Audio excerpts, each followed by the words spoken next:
Graça e paz, irmãos, paz de Deus, paz do Senhor Jesus Cristo. Hoje, irmãos, se faz necessário, então eu vou fazer aqui, vamos fazer um estudo, mas aí não é uma pregação, quero deixar claro, é um estudo.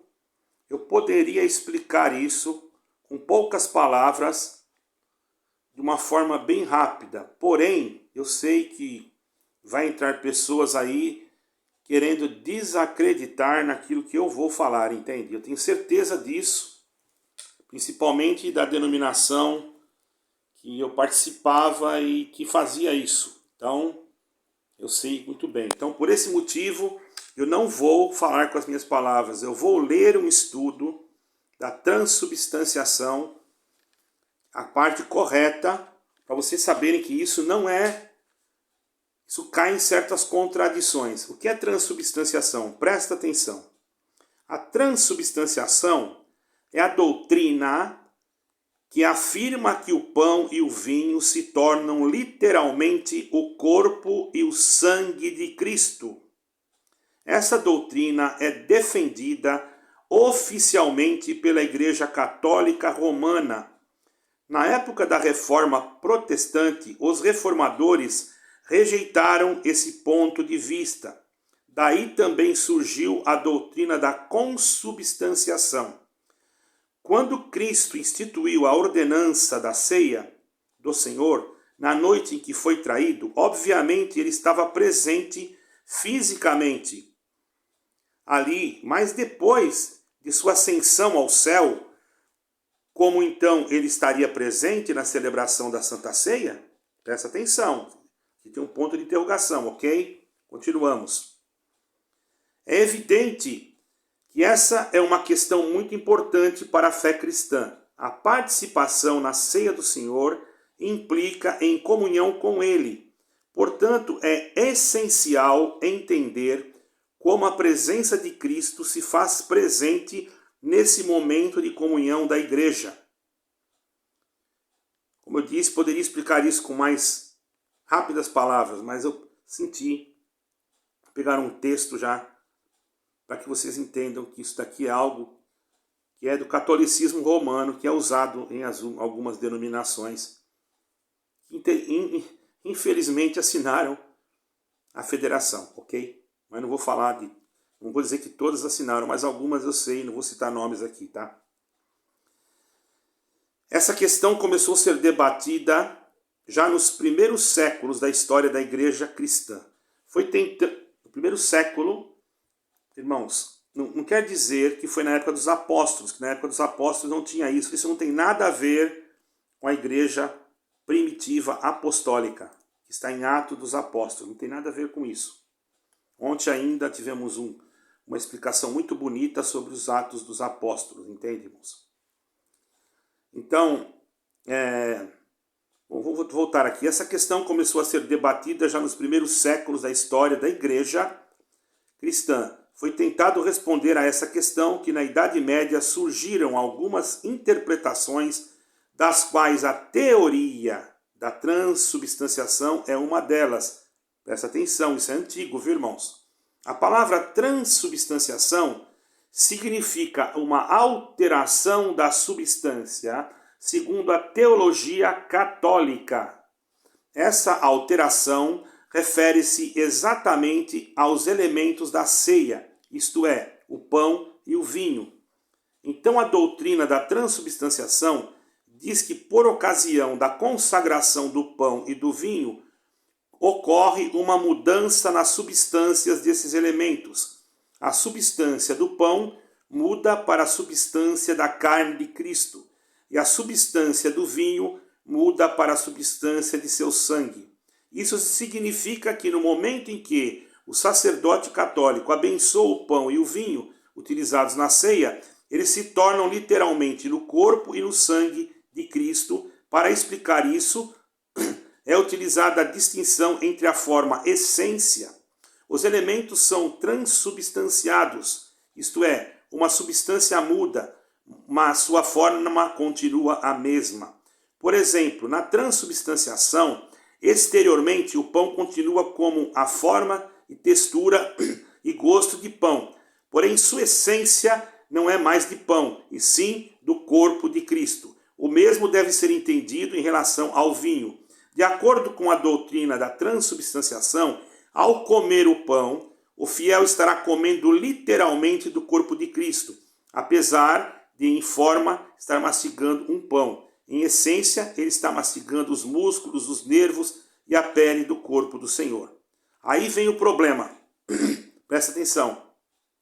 Vocês perceberam? Isso foi a igreja romana que criou. Certo, irmãos? A doutrina da transubstanciação se baseia numa interpretação literal. Algumas passagens bíblicas em 26, Mateus 26, Lucas 22, 17, 23, 1, Coríntios 11, 24 e 25. Então, frases como tomai e comei, esse é meu corpo e esse é o meu sangue, devem ser entendidas literalmente. Certo? Em João 6, 32 e 58, também é outro texto muito utilizado porque defende a doutrina da transubstanciação. Nele Jesus diz que quem come da sua carne e bebe de seu sangue tem a vida eterna. Mas o próprio contexto desta passagem indica claramente que as palavras de Jesus devem ser entendidas espiritualmente. Você pode ver lá em João 6, versículo 63. Entenda também quem é Jesus segundo a Bíblia, né? Tem que entender isso.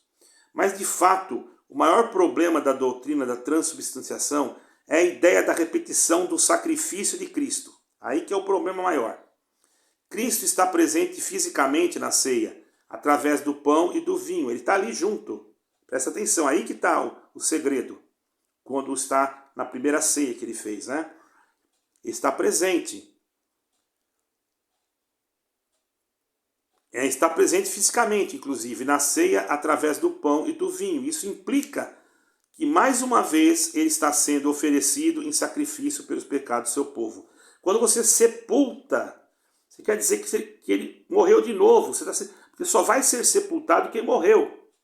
Mas ele já ressuscitou, entendeu? É claro que essa ideia não encontra amparo nas Escrituras. A Bíblia diz claramente que Jesus foi sacrificado só uma vez. 1 Pedro 3,18, conforme também escrito de Hebreus. Explica, o sacrifício de Cristo foi perfeito, definitivo, não precisando mais de nenhuma repetição. Hebreus 7, 27, 10, 10. Então como é que você vai sepultar o corpo do Senhor se ele já foi sepultado e já ressuscitou, irmão?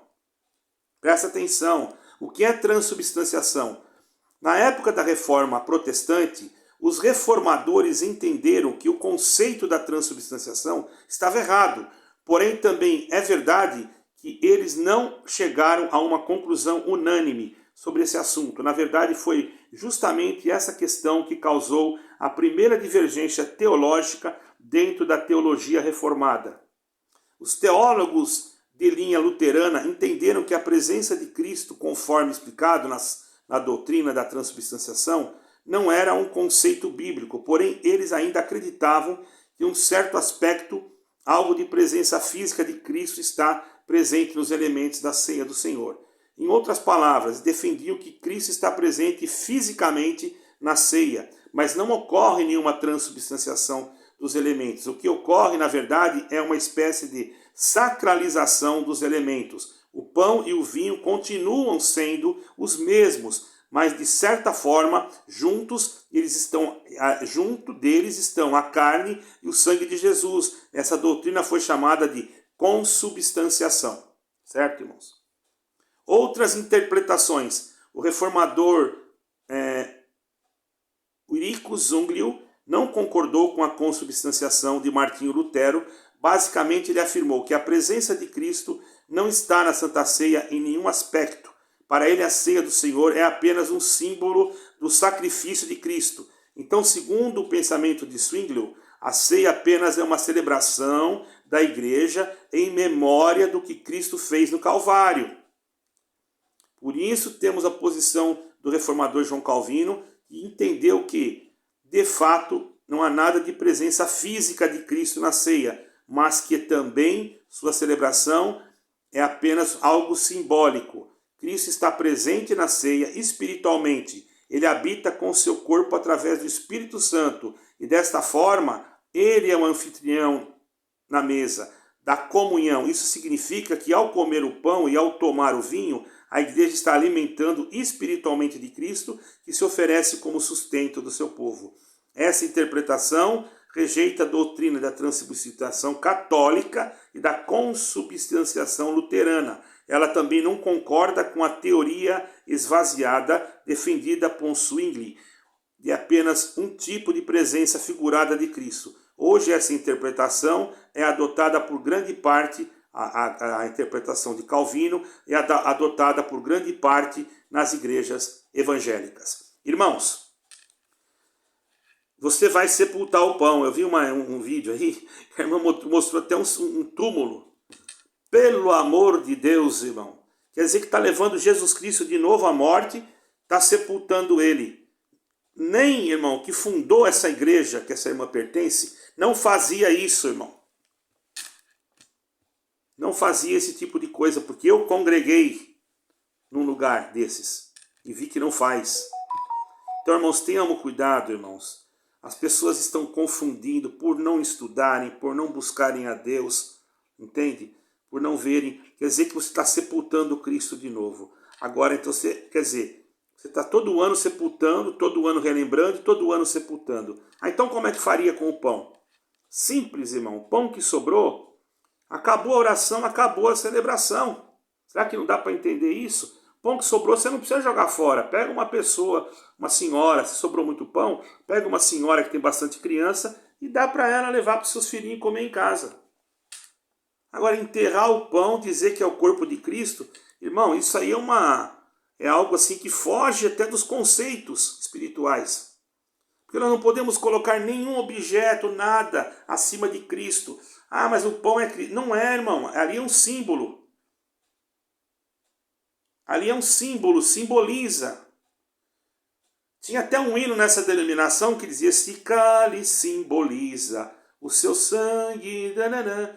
Este pano", entendeu? Era simboliza. Mudaram tudo, mudaram a letra de hino, mudaram tudo. E estão ensinando heresia e vocês estão aí sendo enganados. Mais uma vez está aqui e quem quiser pode me ligar e essa é a verdade. Deus abençoe a todos, fiquem com Deus.